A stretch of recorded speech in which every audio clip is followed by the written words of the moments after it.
오늘 본문에 등장하는 이 가룟 유다라는 사람에 대해서는 많은 이론들과 추측들과 논쟁이 있어 왔습니다. 이 가룟 유다라는 사람을 둘러싼 논쟁의 이 포커스는 왜 유다가 예수님을 배신을 했느냐? 이 질문에 있는데, 어떤 사람들은 그가 열심당 출신이어서, 혹은 민족주의자라서, 혹은 이 극단적인 테러리스트 출신이라서 다시 오실 강력한 왕으로서의 메시아를 기대를 했는데, 예수님이 계속 십자가에 죽으실 거라는 말씀을 하셨기 때문에 실망해서 예수님을 배신한 거라고 얘기를 합니다. 또 어떤 사람들은 그의 출신이나 동기에 이 문제가 있는 것이 아니고 가룟 유다의 배신의 원인은 하나님에게 있다라고 얘기를 하지요. 하나님이 처음부터 그를 배신할 배역으로 역할을 정했기 때문에 하나님이 그렇게 선택했고 그렇게 지었기 때문에 그가 배신을 했다는 거예요. 자, 우선 첫 번째 견해에 대한 대답은 그가 민족주의자였을 수도 있고 열심당 출신이었을 수도 있지만 성경이 그것을 얘기하고 있지 않기 때문에 모른다는 것입니다. 그래서 오늘 이 시간에는 가룟 유다를 둘러싼 이 두 번째 논쟁, 이 가룟 유다의 죄의 원인과 책임이 누구에게 있는지를 살펴보면서 본문의 이야기를 풀어보려고 해요. 우선 가룟 유다가 예수님을 배신했던 동기는 복음서의 기록들을 찾아보면 명확하게 알 수 있습니다. 이 복음서의 기록을 보면 가룟 유다의 인생의 동기와 목적이 돈에 있었다는 것을 우리가 알게 돼요. 요한복음 12장 1절부터 5절을 보면 예수님의 장례를 준비하기 위해서 한 여자가 향유를 붓습니다. 그런데 가룟 유다가 그 여자를 혼내요. 꾸짖어요. 왜 이 귀한 향유를 쏟아버렸느냐? 이 돈이면 얼마나 많은 사람들을 구제할 수 있느냐라고 얘기를 합니다. 만약에 본문이 여기까지만 기록이 되어 있었다면 가룟 유다는 가난한 자들을 생각하는 사람이구나 라고 좋게 봐줄 수 있겠지만 문제는 그 뒤에 있는 6절에 기록되어 있지요. 이렇게 말하면 가난한 자들을 생각함이 아니요, 저는 도적이라 돈계를 맞고 거기 넣는 것을 훔쳐갑니다. 요한은 가룟 유다가 예수님 그룹의 재정 담당이었다, 회계 담당이었다는 것을 얘기를 합니다. 그가 이 공동체의 돈계를 맡고 재정을 운영을 했는데 지금까지 지속적으로 그 안에 있는 돈을 훔쳐왔다는 것이죠. 그래서 만약에 자기의 돈계에 그 돈을 집어넣었다면 그 돈이 내 거였을 텐데 자기에게 그 돈의 유익이 돌아오지 않고 깨버렸으니 화를 냈다는 것입니다. 마태복음 26장 14절과 15절을 보면 이 유다의 관심이 돈에 있었다는 것을 다시 한번 확인을 하게 되는데, 그때 12 중에 하나인 가룟 유다라 하는 자가 대제사장들에게 가서 말하되 내가 예수를 너희에게 넘겨주리니 얼마나 주려느냐 하니 그들이 은 30을 달아주거늘. 유다는 3년 동안 자신이 섬기던 스승을 배신하는 대가로 얼마를 줄 수 있느냐, 이 돈의 액수에 관심을 보였습니다. 이제까지 본인이 바쳤던 시간과 수고에 대한 대가를 받으려고 했던 것인지, 아니면은 어차피 분위기를 보니까 예수님은 끝난 것 같고 조금이라도 챙기자 한 건지 모르겠지만 중요한 것은 가룟 유다가 이 예수님을 배신한 동기가 돈에 있다는 거예요. 이런 기록들을 볼 때 가룟 유다는 돈의 유혹에 깊이 빠졌던 사람으로 봅니다. 그래서 결국에는 예수님을 은 30에 팔아 넘기는 죄를 지었던 것이죠. 자, 지금까지 우리는 이 가룟 유다가 예수님을 배신했던 표면적인 이유를 찾아봤어요. 자, 그러면 이제부터는 이 가룟 유다의 죄의 책임이 누구에게 있는지 보다 근본적인 이 문제에 대한 대답을 한번 찾아보겠습니다. 여러분, 하나님이 없다고 말하는 사람들 또는 기독교를 믿지 못하겠다라고 하는 사람들이 공통적으로 던지는 질문 중에 죄와 악의 기원에 대한 질문이 있습니다. 이 하나님께 죄의 책임을 돌리려고 하는 사람들은 이렇게 얘기를 합니다. 모든 것이 하나님으로부터 시작이 됐다면 악한 것도 하나님으로부터 시작이 된 것이 아니냐? 처음에 선악과를 만든 분은 하나님 아니냐? 만약에 하나님이 선악과를 만들지 않았으면 인간이 그 열매를 따먹을 일도 없었을 것이다. 그러니까 선악과를 만든 하나님이 나쁘다. 하나님이 죄의 창시자다라는 주장이지요. 사실은 이 문제에 대해서 논쟁을 하면 자유의지에 대한 논쟁과 더불어서 깊은 숙고를 해야 되기 때문에 오늘 이 시간은 다루지 않을 것입니다. 하지만 성경은 분명히 하나님이 죄의 창시자가 아니다라고 얘기를 합니다. 성경은 인간이 하나님을 섬길 수 있는 자유의지를 가지고도 스스로 하나님을 버리고 타락해서 하나님을 떠났기 때문에 하나님과 인간 사이에 문제가 생긴 것이라고 증언을 하죠. 그래서 이사야 59장 2절은 이 죄의 책임에 대해서 한치도 양보 없이 이렇게 얘기를 해놨습니다. 오직 너희 죄악이 너희와 너희 하나님 사이를 내었고 너희 죄가 그 얼굴을 가리워서 너희를 듣지 않으시게 합니다. 우리가 죄를 지어서 하나님과 우리 사이에 문제가 생긴 것이지 하나님이 죄를 만들어서 우리가 죄 지을 수밖에 없도록 만든 것이 아닙니다. 자, 그러면 가룟 유다의 문제로 다시 한번 돌아가서 생각을 해볼게요. 자, 지금까지 이야기한 이 죄의 근원의 문제에다가 하나님의 예정 또 하나님의 섭리 교리를 섞어서 운명론적으로 이 문제를 해석을 하려고 하면 이런 문제가 생깁니다. 하나님이 모든 것을 다 계획한다고 하면 가룟 유다는 예수님을 배반할 운명을 가지고 태어난 게 아니냐? 태어나기 전부터 예수님을 팔아넘길 배역을 맡은 것이 아니냐? 정해진 운명 아니냐? 여러분, 물론 그런 생각을 할 수가 있지요. 그런데 만약에 그런 식으로 생각을 하면요, 더 큰 논리적인 문제가 생깁니다. 만약에 가룟 유다가 예수님을 배신할 문제에 대해서 선택할 여지가 없었으면, 전적으로 하나님이 그를 그렇게 만들었기 때문에 죄를 지은 거라면 우리는 그에게 죄의 책임을 물을 수가 없어요. 그의 죄를 정죄할 수가 없어요. 그 말은 역사 속에서 가장 끔찍한 죄를 지었던, 수많은 사람들의 생명을 뺏었던 이 히틀러 같은 사람들의 죄도 우리는 정죄할 수 없다는 거예요.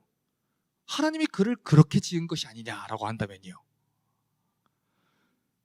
여러분, 나치가 왜 유대인들을 학살했지요? 왜 홀로코스트라는 이 끔찍한 사건 가운데 유대인들 600만 명이 죽었지요? 역사 자료를 살펴보면 이 나치의 유대인 학살이 한창일 때 폴란드의 유대인 랍비였던 바이스 만델이라는 사람이 로마 교황청에다가 도움을 구하는 편지를 썼습니다. 그 편지의 내용이 무엇이었냐면, 무고한 유대인들, 특히 어린아이들이라도 살려주십시오. 구해주십시오. 간절하게 요청을 했어요. 왜냐하면 이 나치 치하에서 학살된 유대인 가운데 100만 명에서 150만 명이 어린아이들이었습니다. 그 어린아이들이 죽임을 당했기 때문에 제발 그 아이들만큼은 살려주십시오 라고 절규하며 편지를 보냈어요. 그런데 로마 교황청에서 그 편지에 대해서 그 당시 뭐라고 답변을 했냐면, 이 세상에 무고한 유대인 어린아이의 피라는 건 없다. 모든 유대인의 피는 예수를 십자가에 못 박았기 때문에 죄악되다. 그러니 당신들은 예수를 십자가에 못 박은 민족이라는 이유로 형벌을 받기에 충분하다. 이렇게 답변을 보냈습니다. 가룟 유다의 선택이 그의 의지도 아니고 하나님이 그를 그렇게 만들었기 때문에, 그렇게 선택되었기 때문에 저지른 범죄라고 이야기한다면 우리는 이와 같이 인류 역사상 가장 끔찍한 죄악을 저질렀던 사람들을 정죄할 수 없습니다. 판단할 수도 없죠. 자, 그러면 이 시간 질문을 하나 드리겠습니다. 히틀러가 천국 갔을까요? 지옥 갔을까요?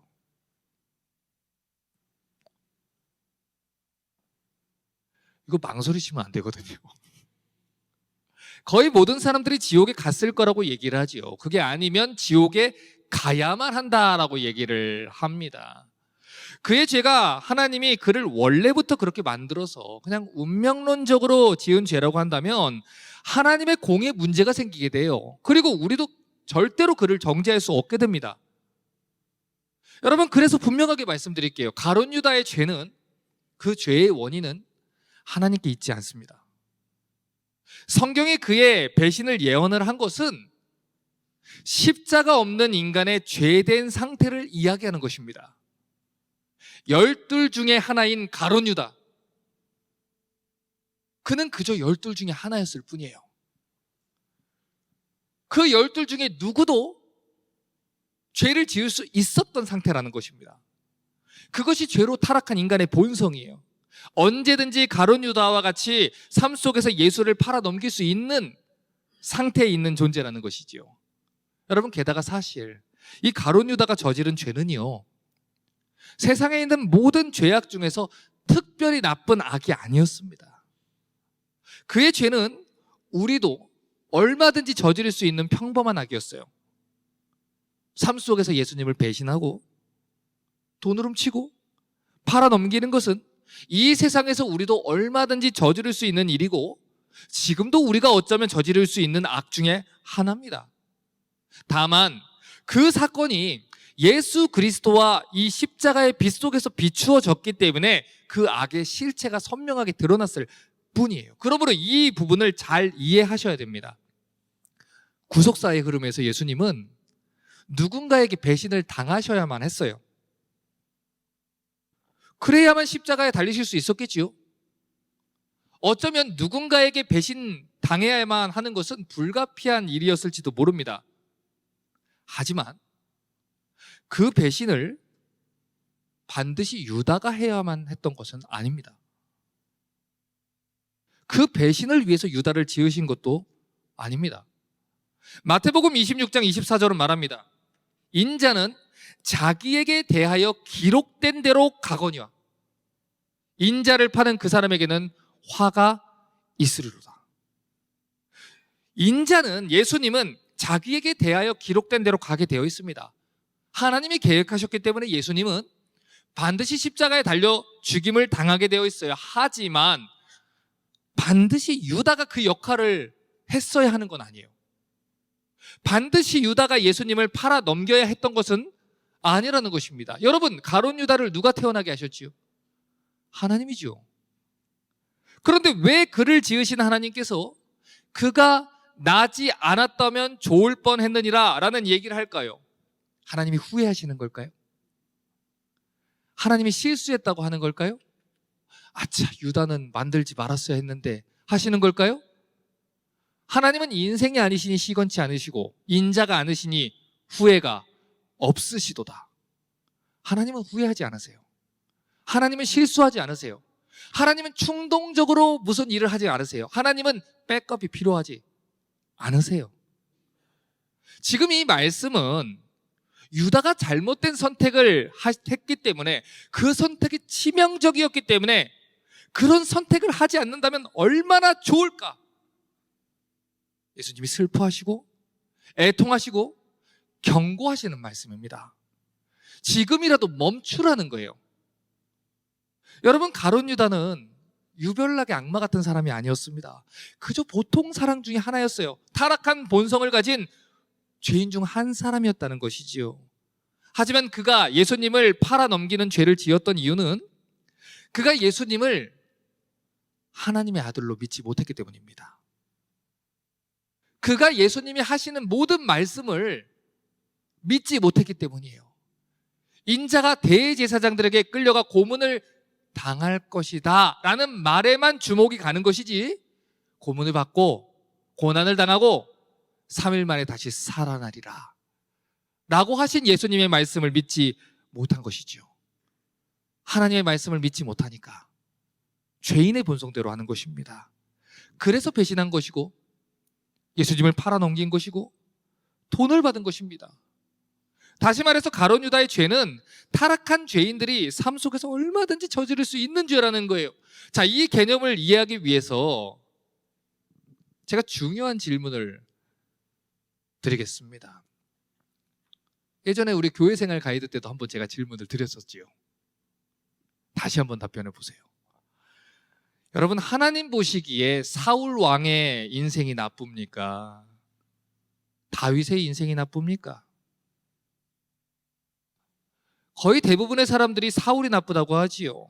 왜요? 사울이 다윗을 죽이려고 했고 마지막에는 자살까지 했잖아요. 그러면 다른 질문을 드릴게요. 자살이 나쁩니까? 살인이 나쁩니까? 자살하면 회개할 기회를 잃어버리니까 지옥에 갑니까? 살인은 어떻습니까? 살인을 저질러도 회개하게만 하면 되니까 천국에 갑니까? 자, 다시 물어볼게요. 사울의 인생이 나쁩니까? 다윗의 인생이 나쁩니까? 사울은 자기 목숨을 끊은 겁니다. 다른 사람에게 피해를 준 것이 아니지요. 하지만 다윗은 자기 부하의 아내를 겁탈하고 남편을 죽이기까지 했습니다. 한 가정을 망쳐버린 살인자지요.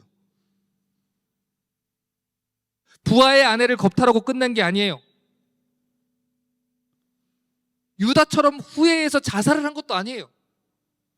죄는 자기가 지었는데 남편을 잡아다 죽였습니다. 자, 그러면 다윗과 가룟 유다 중에 누가 더 나쁩니까? 가룟 유다는 자기 죄 때문에 자살을 했습니다. 미안하고 죄송해서 스스로 목매달아 죽었습니다. 그런데 다윗은 어땠지요? 자기의 죄를 덮으려고 살인을 저질렀지요. 그러면 누가 더 나쁩니까? 우리가 가지고 있는 성경은 가룟 유다가 예수님을 배신했다라고 얘기를 하죠. 실제로 영어 성경 킹 제임스 버전이나 NASB 번역 같은 것을 보면 그렇게 번역을 했어요. 가룟 유다가 아주 나쁜 놈이다. 이것을 강조하려고 betray라고 번역을 했습니다. 그런데 이 가룟 유다의 이야기 속에서 배신이라고 번역된 헬라어 원어는 사실 betray가 아니에요. 넘겨주다, 핸드오버입니다. 성경에서 동일한 단어가 쓰인 경우들을 다 살펴보면 이 단어는 한결같이 betray가 아니고 넘겨주다, 핸드오버로 사용이 됐어요. 그런데 성경 번역자들이 유독 감정을 실어서 번역을 한 거예요. 가룟 유다에게 사용할 때만 betray, 배신했다라고 번역을 했어요. 왜 그랬을까요? 영어 성경 번역자들이 그가 유난히 더러운 악인이었고 그가 저지른 죄가 유난히 더 치명적인 죄였다 라는 데 무게를 뒀기 때문입니다. 하지만 실제 헬라어 성경은 그렇게 얘기하지 않아요. 거기에 강조점을 두지 않아요. 그가 더러운 악인이어서 유난히 더러워서 그런 죄를 지은 게 아니라 가룟 유다의 죄는 12 중에 하나인 가룟 유다, 누구든 지을 수 있는 죄였다 라고 얘기를 합니다. 그러니까 성경이 초점을 정말로 맞추고 싶은 부분은 가룟 유다가 배신을 했다, 이 사실이 아닙니다. 그가 예수님을 넘겨준 이후에 어떻게 했는지 그 이후의 행동에 초점을 맞추고 있다는 거예요. 다윗의 인생에서도 사울의 인생에서도 그가 자살을 했다라는 걸 포커스를 두는 게 아니에요. 다윗이 살인을 했다 포커스를 두는 게 아니에요. 하나님의 언약을 붙잡았느냐 붙잡지 않았느냐, 하나님이 행하신 그 언약 가운데 있었느냐 없었느냐. 가룟 유다가 죄를 짓고 나서, 다윗이 죄를 짓고 나서, 사울이 죄를 짓고 나서, 우리가 죄를 짓고 나서 어떻게 반응을 했느냐, 성경이 말하는 포커스는 그곳에 있습니다. 마태복음 27장 5절을 다시 봅니다. 유다가 은을 성소에 던져놓고 물러가서 스스로 목매어 죽은지라. 여러분, 유다가 예수님을 넘겨준 뒤에 어떻게 했지요? 목매어 자살했지요. 그는 회개하지 않았어요. 후회를 선택했습니다. 십자가를 붙들고 용서를 구한 게 아니라 자신을 정지하는, 스스로 목매는 밧줄을 붙들어낸 것이죠. 저는 지금 가룟 유다를 옹호하는 게 아니에요. 본문이 이야기하는 것을 제대로 보자는 것입니다. 성경이 가룟 유다를 통해서 우리에게 이야기하고자 하는 것은 가룟 유다가 최악의 죄를 지었다, 세상에서 제일 나쁜 사람이다 라는 것을 밝히기 위함이 아니에요. 십자가 없는 죄인의 인생이 결국 어떻게 되는지를 보여주는 것입니다. 오늘 읽은 이 본문은 가벼운 죄이든 큰 죄이든 예수의 십자가 없이는 우리 모두가 멸망당할 처지에 있다는 것을 말합니다. 우리끼리 서로 누구의 죄가 더 심각한지 아무리 논쟁을 벌인다고 해도 그것과 상관없이 예수의 십자가 없이는, 예수 없이는 누구에게도 소망이 없다, 이것을 이야기하는 것이죠. 성경이 인간에 대해서 한결같이 얘기하는 것은 누구도 예외 없다는 것입니다. 우리도 유다와 똑같이 연약한 죄인의 본성을 가지고 있고, 우리도 언제든지 유다처럼 삶 속에서 그럴 수 있다는 것입니다. 그러니 예수님의 십자가의 능력을 붙들어야 된다는 거예요. 여러분, 예수님을 배신한 사람이 가룟 유다만 배신했습니까? 아닙니다. 제자들 대부분이 예수님을 배신했지요. 그들 모두가 예수님을 버리고 그 자리를 떠났지요. 예수님이 십자가 위에서 죽으실 때 예수님을 변호했던 사람들 중에서 예수님의 12제자가 있었습니까? 없었어요. 제자라고 이름 붙인 사람들, 그리스도인이라 불려야 했던 사람들은 다 배신하고 도망갔습니다. 예수님의 제자들이 예수님을 배신했다면 여기 있는 우리도 얼마든지 예수님을 배신할 수 있는 사람들이라는 것입니다. 가룟 유다는 제자들 가운데 있으면서도 깜쪽같이 가장하며 살았습니다. 그들의 친구인 척, 동역자인 척, 예수님의 신실한 제자인 척, 나머지 11명의 제자를 속여왔습니다. 악인이면서 제자인 척 행동했고, 가난한 자들에 대해서는 전혀 신경도 쓰지 않으면서 그들을 불쌍히 여기는 것처럼 행동을 했습니다. 원하는 것은 예수님이 아니라 돈이면서 속내를 감추며 살아왔지요. 마태복음 26장 25절은 말합니다. 예수를 파는 유다가 대답하여 가로되 라삐어내니까 대답하시되 내가 말하였도다. 여러분, 얼마나 뻔뻔한지 보십시오. 이미 대제사장들과 짜고 예수님을 배신하기로 해놓고 라삐어내니까, 예수님을 팔아 넘기기로 해놓고서는 예수님과 아주 절친한 것처럼 빵 조각을 건네봤습니다. 그것이 가룟 유다입니다. 예수님을 믿지 못하는, 예수님께 전부를 드리지 못하는 인생이라는 것이지요. 그런데 문제는 이 자리에 있는 우리들도 얼마든지 이렇게 살고 있는 사람들이 있을 수 있다는 거예요. 교회는 다니지요. 예수님을 믿는다고 하지요. 그런데 우리 중 어떤 사람들은 가룟 유다 같은 인생을 살고 있을 수도 있습니다. 말씀을 들으면서도 불법과 죄를 저지를 생각을 하면서 예배당에 앉아 있을 수 있다는 것이죠. 머릿속에는 더러운 죄가 득실거리는데 그 죄를 포기할 마음은 전혀 없는데 거룩한 척, 경건한 척 앉아 있을 수도 있습니다. 태연한 척 악수를 건네며 신실한 그리스도인인 양, 목사님 오늘 은혜 많이 받았습니다, 행사를 할 수 있어요. 그런데 그 뒤에 가서 예수를 팔 수 있는 것이 타락한 인간이라는 거예요. 얼마든지 우리도 그럴 수 있다는 거예요. 그런데 우리와 가룟 유다 사이에는 아주 중요한 차이가 있습니다. 비록 가룟 유다는 자기에게 주어졌던 회개의 기회와 순간들을 저버렸지만 우리는 달라요. 아직 우리에게는 오늘 이 하나님의 말씀 앞에서 회개할 기회가 있다는 것입니다. 마태복음 27장 3절을 다시 봅니다. 때 예수를 판 유다가 그의 정죄됨을 보고 스스로 뉘우쳐 그 은삼십을 대제사장들과 장로들에게 도로 갖다 주며, 스스로 뉘우쳤다고 합니다. 스스로 정죄하고 스스로 자책했다고 하지요. 4절을 또 봅니다. 가로되 내가 무죄한 자의 피를 팔고 죄를 범하였도다. 고민하고 생각해 보니까 내가 예수님을 배신하면 안 됐다는 거예요. 그래서 이 상황을 어떻게든 돌이켜 보려고, 수습해 보려고 애를 썼다는 것이죠. 그런데 상황이 녹록치가 않아요. 망쳐버린 이 순간들이 회복이 되지가 않아요. 되돌려지지 않아요. 그래서 어떻게 됩니까? 5절에 유다가 은을 성소에 넣고 물러가서 스스로 목매어 죽은지라. 여러분, 3절부터 5절까지의 반복되는 표현이 하나 나왔습니다. 스스로라는 거예요. 스스로 정죄합니다. 스스로 목매어 죽습니다. 스스로 생명을 끊습니다. 주는 그리스도시요 살아계신 하나님의 아들이십니다 라는 베드로의 고백을 듣고, 그것이 올바른 고백이라는 걸 알고, 아, 예수님이 내 인생의 주인이시구나 라는 가르침을 배운 유다가 스스로 정죄하고 스스로 죽습니다. 여러분, 예수님은 부활하신 후에 자기를 배신했던 제자들을 다시 찾아갔습니다. 왜요? 그들의 인생의 주인이 누구시니까? 예수님이시니까. 예수님을 의심하던 도마도 찾아갔습니다. 예수님을 부인하고 저주했던 베드로도 다시 찾아갔습니다. 다시 찾아가서 그들을 붙들어주고 다시 세워주셨습니다. 왜요? 예수님이 그들의 주인이시니까. 여러분, 12 중에 12 모두가 예수님을 배신한 것입니다. 그들 모두가 예수님을 부인한 것입니다.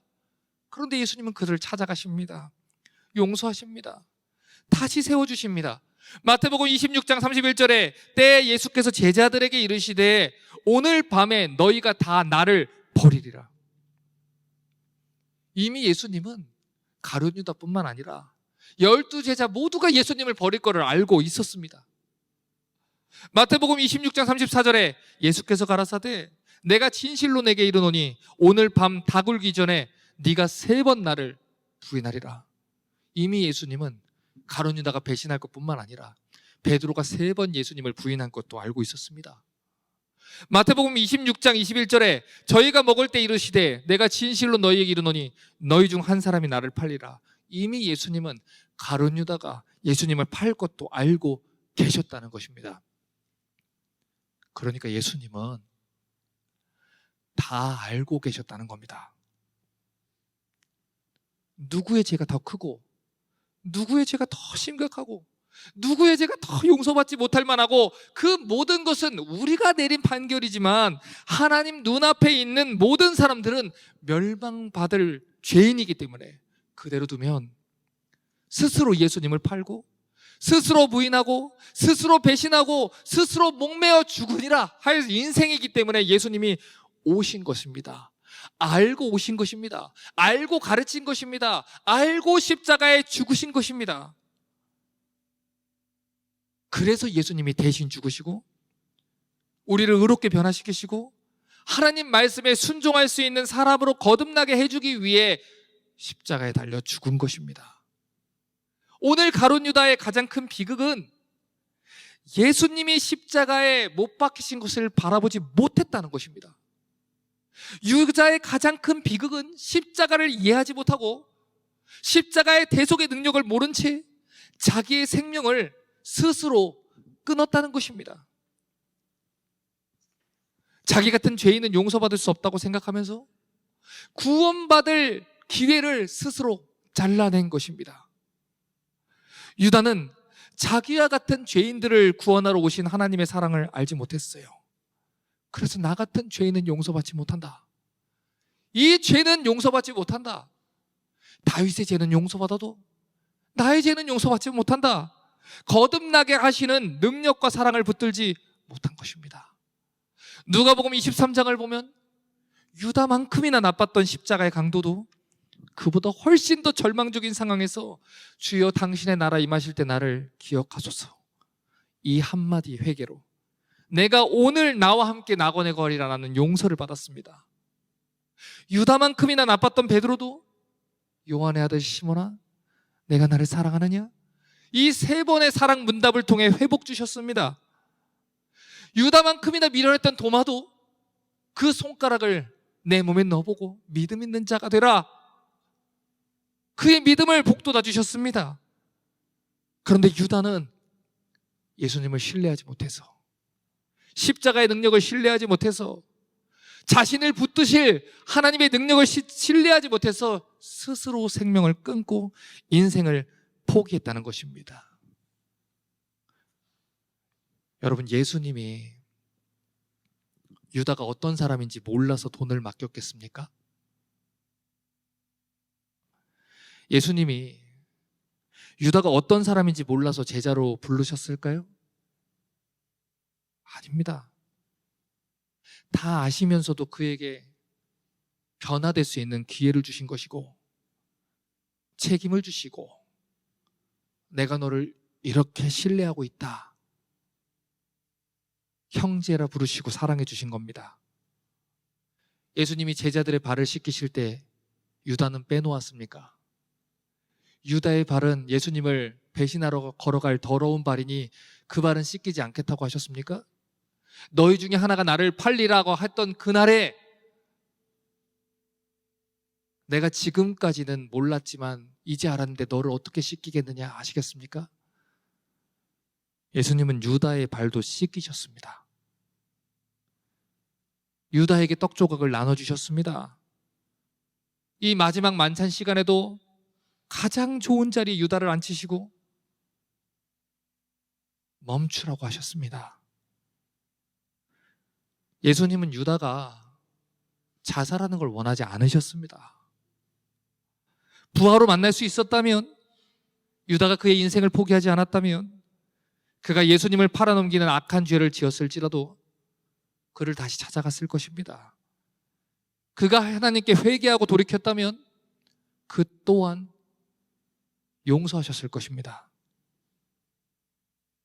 누가복음 23장 34절을 보면 십자가 위에서 자기를 저주하던 강도들에게 이렇게 말씀하셨습니다. 이에 예수께서 가라사대 아버지여 저희를 사하여 주옵소서. 자기 하는 것을 알지 못함이니이다. 방금 전까지 자기를 저주하던 강도도 용서했습니다. 그것이 바로 십자가의 은혜지요. 그래서 누구든지 예수를 믿으면 구원을 받는다고 말씀하신 것입니다. 그런데 그런 예수님이 유다가 자살하기를 원했을까요? 아니라는 것이죠.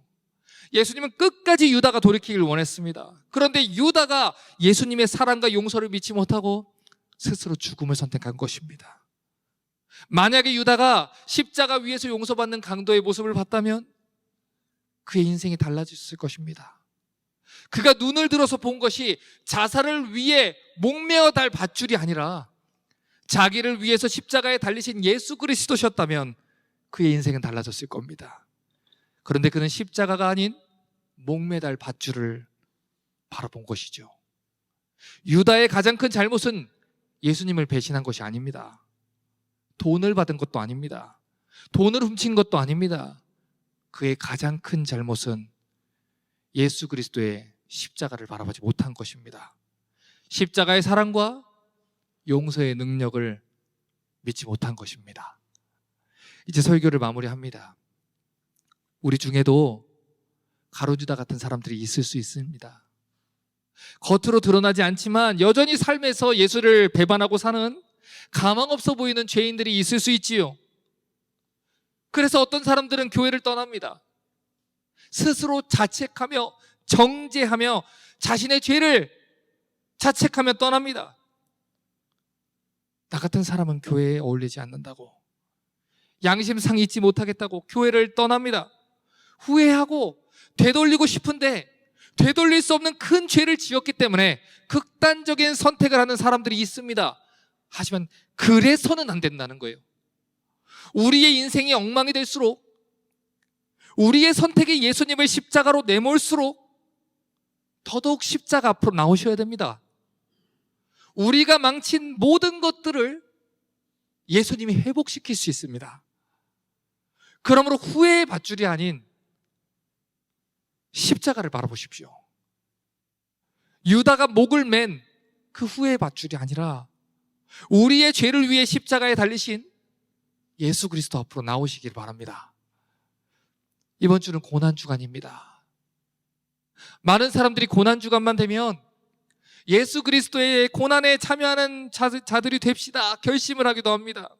그래서 금식도 합니다. 절제도 합니다.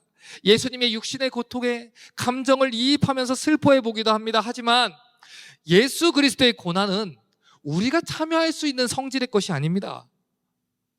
우리는 그런 존재가 아닙니다. 우리의 죄를 위해서 죽으신 예수 그리스도의 고난은 우리를 위해서 온전히 다 예수님이 이미 받으셨습니다. 그러므로 이 고난주간 동안 나의 죄가 예수님을 못 박았다는 자책에서 머무시면 안 됩니다. 한 걸음 더 앞으로 나오셔야 되죠. 비록 나의 죄가 예수님을 못 박은 것은 사실이지만 그렇기 때문에 나의 죄값이 모두 다 해결되었습니다. 그것을 믿고 자유를 누리십시오.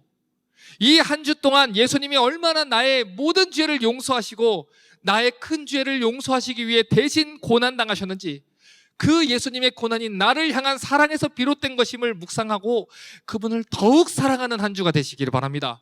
고난주간이라 해서 고개를 툭 파묻고 나는 면목이 없습니다 라고 하는 것이 아니라, 나를 위해 죽으신 나의 주님, 나를 대신해서 고난당하신 나의 주님, 내가 주님을 사랑합니다.